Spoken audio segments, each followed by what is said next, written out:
రాజమండ్రి ప్రాంతంలో వరదలు వస్తే కొట్టుకుపోయేటటువంటి గ్రామాలు కొన్ని వందలు, కొన్ని వేల సంఖ్యలో, లక్షల సంఖ్యలో ప్రజలు చనిపోయారు.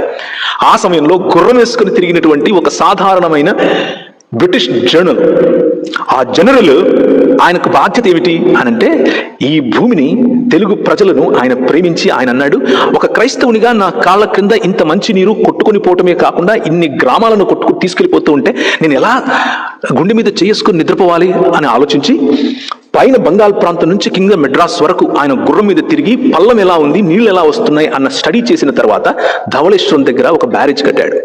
దాని కారణంగా వరద బాధితులు అయినటువంటి తూర్పు మరియు పశ్చిమ గోదావరి జిల్లా వాళ్ళు ఈరోజు ఆ మట్టి తీసుకుని వెళ్ళి ఏ ల్యాబొరేటరీలో ఇచ్చినా కానీ భారతదేశంలో ఉండేటటువంటి అతి సుభిక్షమైన, అతి సారవంతమైన, అతి శ్రేష్టమైన నేలగా చెప్తారు. కారణం ఏంటి అంటే, ఒక్క మనిషి చూసిన విజన్. ఆ విజన్ ఏంటి అని అంటే, I love my people, I love Telugu people.